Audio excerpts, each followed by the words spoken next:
अनुराधा भक्ति संसार में आप देख रहे हैं होलिका दहन के पावन पर्व के बारे में विशेष प्रस्तुति। जानिए भक्ति परंपरा और आध्यात्मिक रहस्य। हर हर महादेव। हर हर महादेव। प्रेम से बोलिए, भक्त प्रहलाद की जय, भगवान नरसिंह की जय, श्री राधे कृष्ण की जय। भक्तों, हिंदू धर्म में अनेक व्रत और पर्व अत्यंत श्रद्धा और उल्लास के साथ मनाए जाते हैं।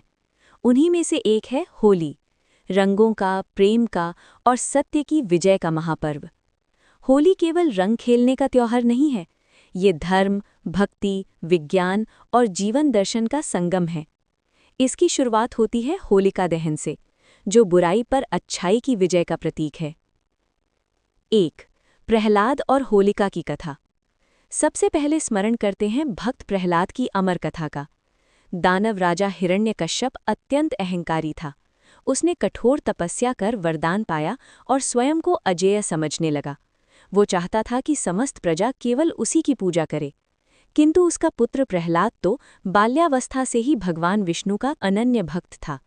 जब पिता ने उसे समझाया, डराया, दंड दिया, तब भी वो अडिग रहा। अंततः हिरण्यकश्यप ने अपनी बहन होलिका को बुलाया, जिसे अग्नि से न जलने का वरदान प्राप्त था। योजना बनी कि वो प्रहलाद को गोद में लेकर अग्नि में बैठेगी। अग्नि प्रज्वलित हुई, होलिका गर्व से बैठी। प्रहलाद ने केवल नारायण का नाम जपा और फिर हुआ चमत्कार। होलिका जलकर भस्म हो गई, पर भक्त प्रहलाद सुरक्षित रहे। ये सिद्ध हो गया कि सच्ची भक्ति के आगे कोई भी अहंकार टिक नहीं सकता। इसी घटना की स्मृति में होलिका दहन किया जाता है। ये हमें सिखाता है कि ईश्वर अपने सच्चे भक्त की रक्षा अवश्य करते हैं। 2. कामदेव और भगवान शिव की कथा। होली का संबंध केवल प्रहलाद से ही नहीं, बल्कि शिव और कामदेव की कथा से भी जुड़ा है। देवी पार्वती शिवजी से विवाह करना चाहती थीं, किंतु शिवजी गहन तप में लीन थे। तब देवताओं ने प्रेम के देवता कामदेव से प्रार्थना की कि वे शिवजी का ध्यान भंग करें। कामदेव ने पुष्प बाण चलाया, शिवजी का तप भंग हुआ। क्रोधित होकर उन्होंने अपना तीसरा नेत्र खोला और अग्नि की ज्वाला में कामदेव भस्म हो गए। उनकी पत्नी रति विलाप करने लगी। अंततः शिवजी का क्रोध शांत हुआ और उन्होंने कामदेव को पुनः जीवन दिया। मान्यता है कि जिस दिन कामदेव भस्म हुए, उस दिन होलिका जलाई जाती है और उनके पुनर्जन्म की खुशी में रंगों का उत्सव मनाया जाता है। इस कथा का संदेश है, संयमित प्रेम ही सृष्टि का आधार है। 3. महाभारत में होली का प्रसंग। महाभारत में भी होली से संबंधित कथा मिलती है। युधिष्ठिर ने श्रीकृष्ण से प्रश्न किया कि होली क्यों मनाई जाती है। कथा के अनुसार राजा रघु के समय एक असुर स्त्री थी, जिसे वरदान प्राप्त था। उसे कोई मार नहीं सकता था। गुरु वशिष्ठ ने उपाय बताया कि नगर के बालक लकड़ी और सूखी घास का ढेर लगाकर उसे अग्नि दें, परिक्रमा करें, गाएं बजाएं। निर्दोष बच्चों की शक्ति और सामूहिक ऊर्जा से वो दुष्ट शक्ति नष्ट हो गई। तब से ये दिन उत्सव के रूप में मनाया जाने लगा। संदेश स्पष्ट है, मासूमियत और एकता से बड़ी कोई शक्ति नहीं। 4. श्री कृष्ण और रंगों की होली। होली का श्री कृष्ण से गहरा संबंध है। जब कंस को ज्ञात हुआ कि कृष्ण गोकुल में है, उसने राक्षसी पूतना को भेजा। वो विषपान कराकर शिशुओं को मारती थी, किंतु बाल कृष्ण ने उसका वध कर दिया और उसे मोक्ष प्रदान किया। गोपियों ने आनंद में रंग खेलकर उत्सव मनाया। धीरे धीरे ये परंपरा रंगों की होली में परिवर्तित हुई। वृंदावन और बरसाना में आज भी राधा कृष्ण की लीलाओं की स्मृति में होली विशेष उत्साह से मनाई जाती है। 5. होलिका दहन की विधि।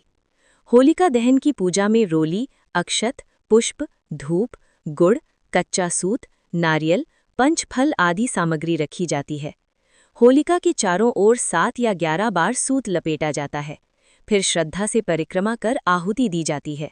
ध्यान रखें, उस दिन भद्रा काल न हो, पूर्णिमा प्रदोष काल में व्यापी हो। फाल्गुन शुक्ल अष्टमी से पूर्णिमा तक होलाष्टक रहता है, जिसमें शुभ कार्य वर्जित माने जाते हैं। 6. होली का वैज्ञानिक महत्व। होली वसंत ऋतु में आती है, जब सर्दी समाप्त होती है और गर्मी प्रारंभ होती है। पुराने समय में सर्दियों में कम स्नान के कारण कीटाणु पनपते थे। होलिका दहन से वातावरण की शुद्धि होती थी। अलाव की गर्मी से आसपास के जीवाणु नष्ट होते हैं।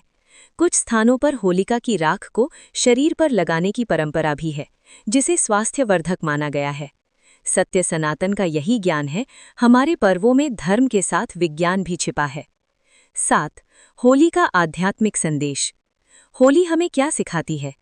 अहंकार अंततः नष्ट होता है, भक्ति अडिग रहती है, प्रेम जीवन का रंग है, समाज में एकता सबसे बड़ी शक्ति है। रंग केवल बाहरी नहीं, भीतरी भी होने चाहिए। मन से ईर्ष्या का रंग हटाकर प्रेम का गुलाल लगाएं। क्रोध की अग्नि को शांत कर करुणा का दीप जलाएं। भक्तों, जब हम होलिका दहन करें तो केवल लकड़ी ही ना जलाएं, अपने भीतर के अहंकार, क्रोध, लोभ और द्वेष को भी अग्नि को समर्पित करें। और अगले दिन जब रंग लगाएं तो हृदय में प्रेम, मित्रता और क्षमा का रंग भरें। प्रेम से बोलिए, भक्त प्रहलाद की जय, भगवान नरसिंह की जय, श्री राधे कृष्ण की जय, महादेव की जय। आप सभी को होली और होलिका दहन की हार्दिक शुभकामनाएं। हर हर महादेव।